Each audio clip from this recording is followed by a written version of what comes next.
and welcome to How to Land a Job. My name is Christina. I'll be spending a few moments with you today as we go over the fundamentals and the tips and tricks to landing your next job, your first job, your favorite job.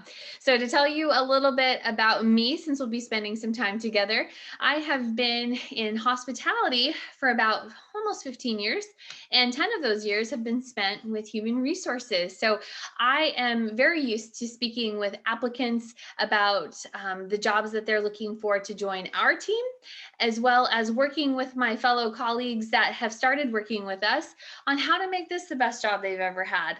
So hospitality and human resources, they are the industries of working with people. And I love that. I love spending time with people every single day. That is my most favorite part of my job. So it also gives me an opportunity to get to spend time with you today. So I'm glad to be hanging out with you. Let's dive right into how to land a job because we have a lot of information to cover. So let's get started. Here's what we're going to go over: the job search. Where do you start? Applications. How do you do them? Resumes. What are those? And interviews. I'm already getting nervous, but that's okay, because by the end of it, you'll feel very informed and you will know all there is to know on how to get started on the right foot. So for right now, let's start with the job search, because we can't apply for positions and we certainly can't interview for them if we don't look for them to start with. There are three major ways that we can look for jobs: word of mouth, like talking to our friends and families and neighbors. We can also keep a lookout for jobs by the places that we frequent.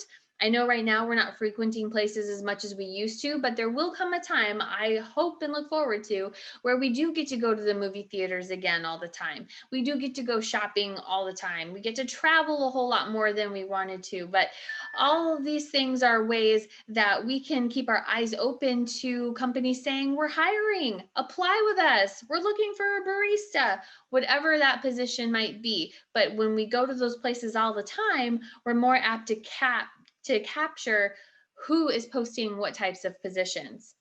And then thirdly, something that we're probably all pretty familiar with already is online job searching, or really just spending time online.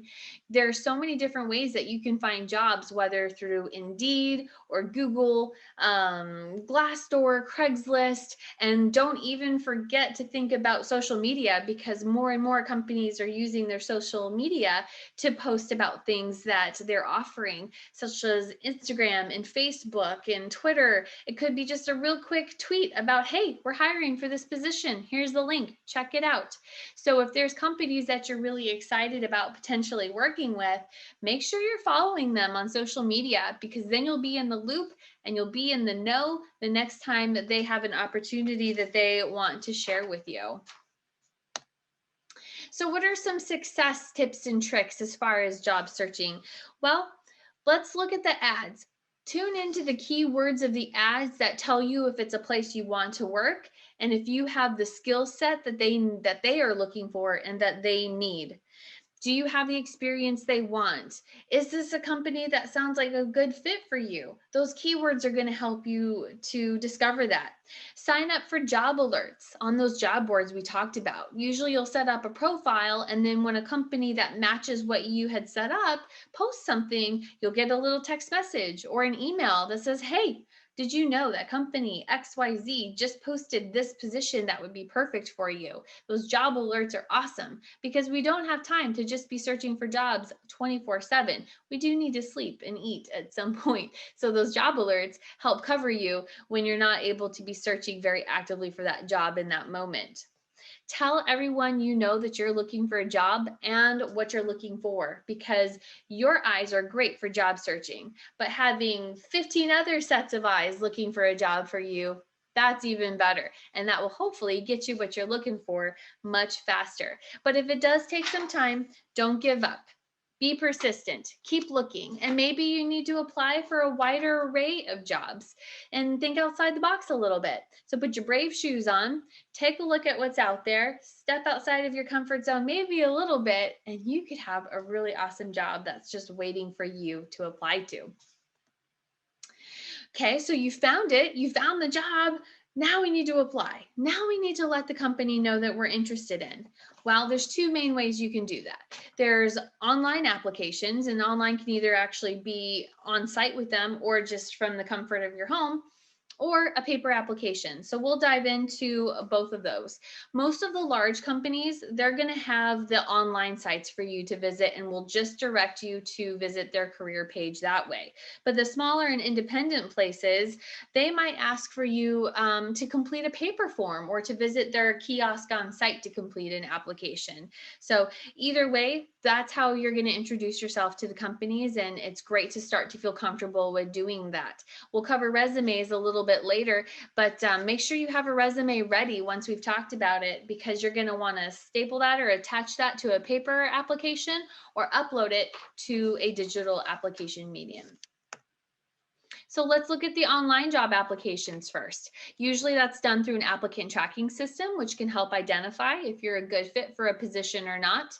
Sometimes those applicant tracking systems and applications will ask you essay questions. And I know that can make us kind of sweaty as we're thinking about those, because some of us don't like to write, and I totally get that. But think of it as a way of pre-interviewing with the company. You get to let the company know more about you, your personality, and your experiences without having to see them face to face right away. So take those essay questions seriously. Watch your grammar and your punctuation. Watch how professional you sound when you're communicating with them. Are you too casual? Are you using slang terms? Or are we using the best vocabulary that we have? As seriously as you take those essay questions, that's how seriously the company will feel about you and how you're taking their application and their job opportunity process, right? So let's take it seriously. And even better, if you have somebody at home that can review and proofread your essay questions too, another set of eyes just will make us even better, right? So what about the on-site online applications? What if I have to go to that actual place and apply it like a kiosk or something? Because that totally happens. Well, that's another one where I want that pre-interview alarm going off in your head. When you go on site, that's like your first impression aside from the application. They get to see you. They might get to talk to you. You get to start to form those relationships. So think of it as a pre-interview. That means if you've got dirty, torn clothes that you're wearing that day, that's probably not what I would wear to complete an application. I would dress more professionally. If you just got out of some sort of athletic practice, athletics are great and you're going to want to tell them about it, but they don't necessarily need to see you in full uniform right after practice. Okay. So if there's anything that could distract the company from getting to know you and who you are and why you're such an awesome fit, leave it at home. Leave the strong perfume at home. Leave the uniforms or the dirty clothes at home. Flip-flops and shorts are awesome for summer vacation, not as awesome for first impressions when completing applications or interviews. Now, you will, as we had mentioned, possibly run into a time where you're going to complete paper job applications. So those are going to be, again, for their smaller, more independent retailers, stores, restaurants, things like that. So make sure that you're prepared to get that pen and paper ready. Now, you could pick it up from that place and take it home with you potentially, and complete later, which is great, because then anybody who's at home with you can help proofread and can help review your application before you officially submit it. But for convenience factor, you certainly could complete that application there as well. Let's look at the timing of completing an application though, when to go, especially if you're interested in maybe a first-time position at a coffee shop or a restaurant. There's going to be times that are busier than others. Lunchtime is really busy, or dinner time is really busy for a restaurant. For a coffee shop, it might be first thing in the morning when people really want their coffee. Those are probably not the best times to stop by to complete an application, because not only may they not have time to answer your questions and to go over some details and get to know you better, but they may not even have time to get you the application. So a word of advice would be just to go when it's a little bit quieter, when there's more downtime. And you never know, they might ask you to do just a job interview right there on the spot. And if that's the case, you want to be prepared. So again, if you're going to go and get a paper application, make sure that you're dressing as if you are going to have an interview. You don't know who you're going to talk to. The manager might be available right then and there to interview with you. But even if that person's not, that's okay, because even the person you are interacting with, who you're taking the application from or you're giving the application to, might be able to put in a really good word for you if you are polite and professional and you seem really excited about the opportunity. That manager could say, hey, I see Christina's application here. Did you talk to Christina? What did you think? Did you think she was going to be a good fit for the team? And look, you've already pre-interviewed for a position before you even officially interviewed. And that could be the very best way to start. If you do go, make sure you bring a copy of your paper resume, because again, you want to attach as much detail about you to the application so they can get to know how awesome you are. And we'll talk about the resumes here in 2 brief seconds. So the main fundamentals of the resume are what we're going to cover today. The first thing that you're going to see at the top is Sam Smith. You're going to see kind of the heading. Who is Sam? What are the details? How do we get in touch with Sam? And here's what I really want you to tune into with this, is how they can get in touch with you. You're applying, you're job searching, because you want them to get in touch with you to interview with you. So if you put a phone number, make sure it works. Make sure your voicemail is set up so that if they call you to schedule an interview, they can leave a message in case you're in class or in case you're doing something that you can't answer your phone. And please make sure that your voicemail is professional and not overly silly or goofy or portraying anything distracting them from really getting to know you. And the same would go for your email address. If you've had the same email for like 8 years, chances are that email address may not be the way you want to portray yourself to a future employer. So just create another one potentially if you want, or change it somehow, but make it very clean and straightforward of who you are and what email provider you're with, and you're all set up. Now, there's other sections like your skills section or your objective section that talk about what you're searching for and what you can bring to the team that you're searching for. So any kind of skills that you have gained, whether that's extra language skills, whether you have awesome attention to detail, or maybe you have really specific things that you're good at, like coding, include those there. You never know how they might be a perfect application to what that future job is like. If you have experience, and some of you may not, that's okay. If you don't, maybe you have volunteer experience. Maybe you have other athletic or leadership experience at school. Talk about those. But if you do have previous job experience, at the top, the first thing you want to show them is what you most recently have done, and then work your way backwards as you go down, because what you've most recently done is going to be what you carry over to them probably the easiest, or what's going to be fresh at the top of your mind, and they're going to want to see that. Remember, employers don't have a ton of time to review a resume, so we want to make it really easy and efficient for them to get to know us as best they can. So that means if you are a writer, and I love writers, but if you are a writer, we need to leave the paragraphs at home. This type of a document is much more better suited for bullet points and keeping things really, really easy for them to find and to figure out. Okay. See here where we see the education underneath the experience. Even the education component is bullet pointed. It has a GPA. If you've got a GPA you're proud of, put it on there. If you've done extracurriculars within your education experience, put it on there. It gives the employer an opportunity to get to know you. And if you have additional training or certification that you think would be really great to share with that employer, then please put it on there. That's awesome. So some other resume hints and tips and tricks that I think would be really helpful for you. Again, we're all about how can we make this as easy for the employer to get to know me as possible. I want them to see why I'm such a good fit, and I don't want anything distracting from that. I don't want distracting fonts. There's some really cool but interesting fonts out there that are probably not meant to be on a resume. So if I have to work really hard to read it, That's probably not the best. Margins, let's keep it easy. 1-inch margins around the entire document. And then when we're thinking about the document, really, that should only be 1 page at this point, okay? So use that as your guide to really make sure you are succinctly communicating the information that you want to.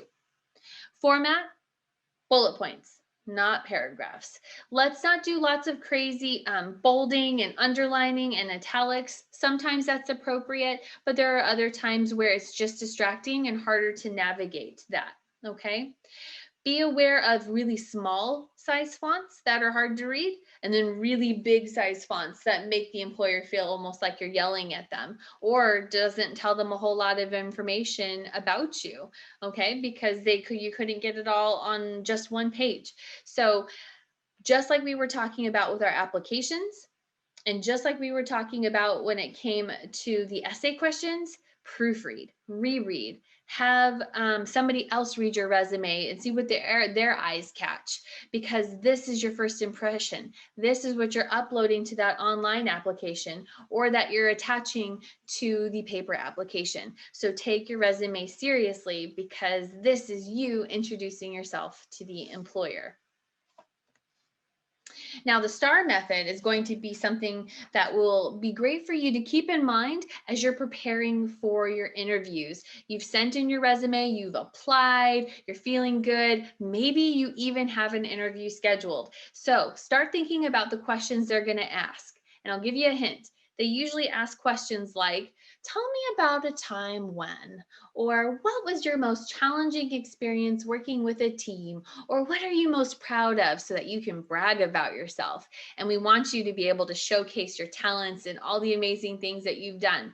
So STAR method's going to help you practice and get you there. Think about the situation you're most proud of, or think about whatever situation you want to practice. What were the tasks that helped you to accomplish to get to that resolution of what that situation was, okay? And what action did you have to take? You had to do something to complete those tasks, because those tasks are what got you to the end result. And how did that end result come to completion? How did it come out? Sometimes we have happy endings, for sure. And I really want you to talk about those. But sometimes there may not be a happy ending, or at least not one that you can talk about with the question that they've asked. So think about ones that don't have the happy endings, but you learned a lot. Maybe you learned so much. Maybe you grew. Maybe you realized, okay, here's how I would do things totally differently if this were to come up again. And I tell you what, employers will value so much hearing about how you're learning and growing and evolving, and to take those experiences to make you even stronger and more prepared for your next job. So practice the STAR method, so that when they ask you that seemingly tricky question or that stumper, you're all ready to go and you were already ready for them. Other things in line with the interviews. Here's some other tips and tricks that I want you to keep kind of in your back pocket, okay? So bring your resume, your writing pad, and your pen. Your writing pad and your pen are great because you can write down things you like, you can write down questions you have, or you can write down questions they've asked you. Because what if you answer a question and you start to get lost in your response, and before you know it, you're talking about something that happened in kindergarten? If you wrote down the question, you can rein yourself back and go, okay, here's the question. Here's what I needed to talk about. And bring your resume. You worked hard on building it. Bring it, because there might be someone that joins you on the interview that wants to get to know you a little bit more, but may not have the resume.